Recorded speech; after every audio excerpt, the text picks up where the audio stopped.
Saudaraku, jika Tuhan melihat hati, seberapa penting skill hebat dalam pelayanan?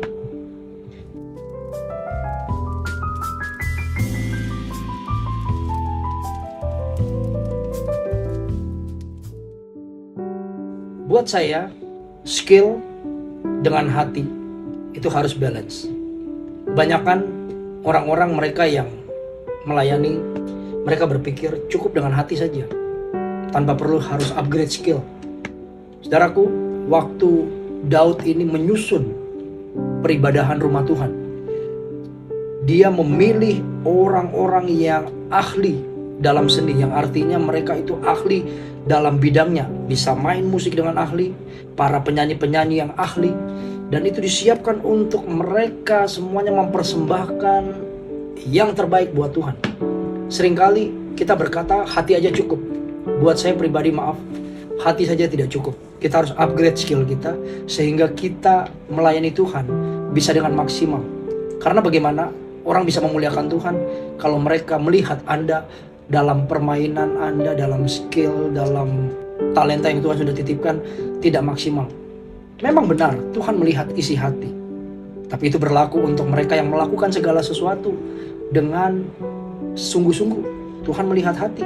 Tapi kalau untuk bicara tentang namanya melayani Tuhan, maka skill dan hati harus balance. Orang tanpa skill, mereka hanya modal hati saja, mereka tidak akan bisa mempermuliakan Tuhan dengan maksimal. Karena apa? Manusia masih tetap melihat apa yang tampak, apa yang terlihat. Jika permainan musik kita, jika nyanyian-nyanyian kita sumbang fales, tidak bagus, maka saya percaya mereka akan katanya melayani Tuhan dengan maksimal, katanya melayani Tuhan dengan totalitas.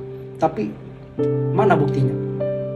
Bagi saya, skill Anda harus di-upgrade supaya Anda bisa lebih maksimal dan totalitas dalam melayani Tuhan, dan orang semakin excited dan antusias dalam memuji Tuhan.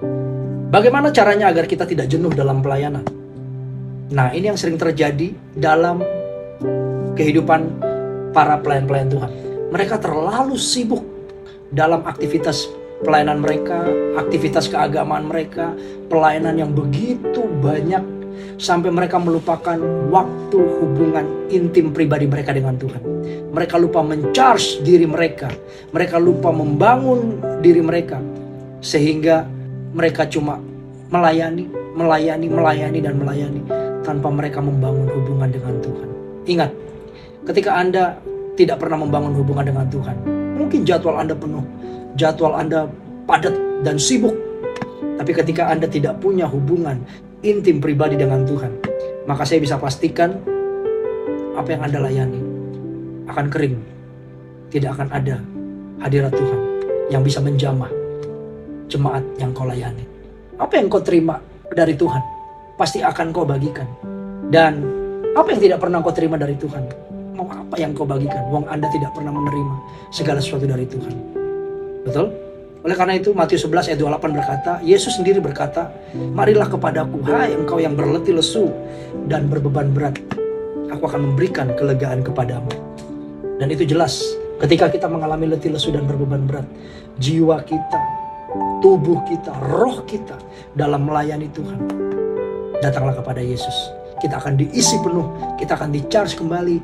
Dan saya percaya ketika kita sudah diisi penuh dan siap untuk menjadi berkat buat siapa saja yang kita layani. Oleh karena itu, jangan terlalu sibuk. Bangun hubunganmu dengan Tuhan. Bangun mesbah doamu dengan Tuhan, supaya engkau dibangun, engkau di-charge, dan engkau akan menjadi orang-orang yang siap memberkati banyak orang. Seperti handphone ini, ketika baterainya sudah lowbat, dia harus diisi, dia harus di-charge. Kalau dia lowbat, dia tidak akan bisa dipakai, dan pasti akan ditaruh, dan dia tidak akan bisa berfungsi secara maksimal. Kehidupan kita seharusnya demikian. Ketika kita diisi dengan hadirat Tuhan, diisi dengan apa yang Tuhan taruh dalam diri kita lewat mesbah doa kita, lewat hubungan intim kita dengan Tuhan, saya percaya engkau akan siap dipakai untuk maksimal mempermuliakan nama Tuhan. Tuhan Yesus memberkati kita semua. Shalom. Terima kasih telah menonton video ini. Jika ada pertanyaan atau topik yang ingin dibahas, silahkan komen ya. Jangan lupa subscribe, like, dan komen. See you!